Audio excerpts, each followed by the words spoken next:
हरे कृष्णा हरे कृष्णा हरे कृष्णा हरे कृष्णा। आप सभी का गीता चर्चा में बहुत बहुत स्वागत है। सुबह सुबह 7 बजे हम सब एकत्र होते हैं और उसके लिए एक बहुत ही करेज, बहुत ही उत्साह की ज़रूरत है, क्योंकि सुबह सुबह कई लोग उठ भी नहीं पाते हैं इतना जल्दी, और जो उठ जाते हैं तो वो रजाई से बाहर निकलने का उनका मन नहीं करता है।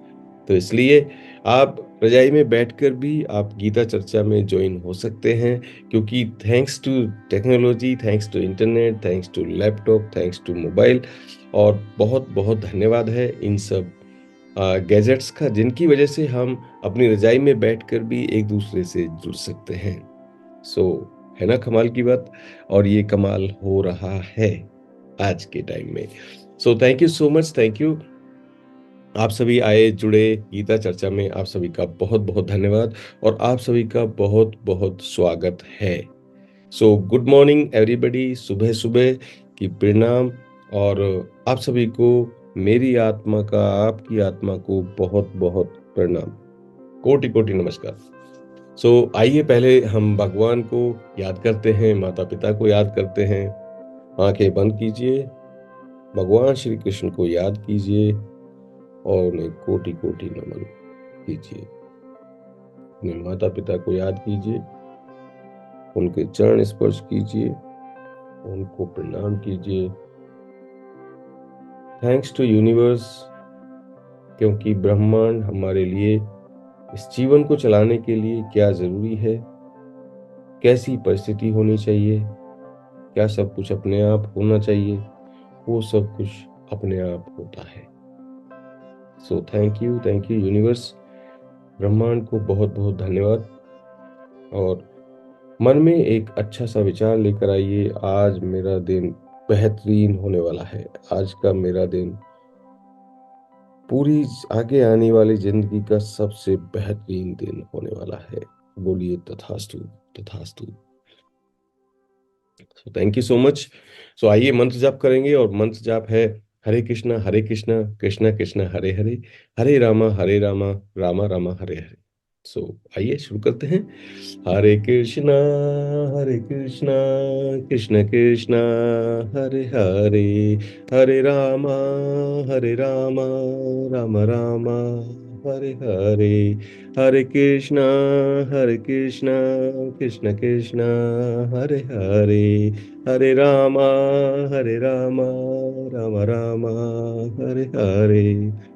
बोलो श्री कृष्ण भगवान की जय।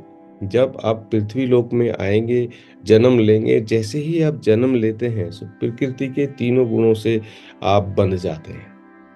और उन गुणों का क्या प्रभाव होता है, जब हम ये जान लेते हैं कि ये प्रकृति के गुण हैं और इनके हिसाब से इनके फल ये होते हैं, अगर हमें उन चीज़ों का पता चल जाता है, तो हम अपने आप को सुधार सकते हैं, और ये पता होता है कि हमें क्या करना चाहिए, तो हम ज़रूर उसे कर सकते हैं, बदल सकते हैं, सोच सकते हैं उसके बारे में।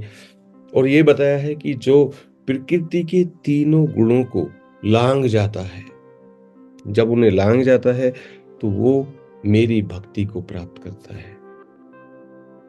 भगवान श्री कृष्ण कहते हैं कि जो तीनों गुणों को लांघ जाता है, वो मेरे परम धाम को प्राप्त होता है। वो इस जन्म मरण के चक्र से छूट जाता है। हम इसमें यहाँ पर भगवान श्री कृष्ण पुरुषोत्तम योग के बारे में हमें यहाँ पर बता रहे हैं। तो आइए शुरू करते हैं।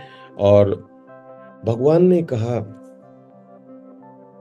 हे अर्जुन, कहा जाता है कि एक शाश्वत आश्रित वृक्ष होता है, जिसकी जड़ तो ऊपर की ओर है, उसकी शाखाएं या तथा पत्तियां वैदिक स्रोत हैं। जो इस वृक्ष को जानता है, वह वेदों का ज्ञाता है। ये जो ये जो पूरा प्रकृति है, पूरा जीवन है, एक वृक्ष की तरह है, जिसकी जड़ें ऊपर की ओर जाती हैं, जिसकी टहनियां हैं तथा पत्तियां हैं, वो वैदिक स्रोत है।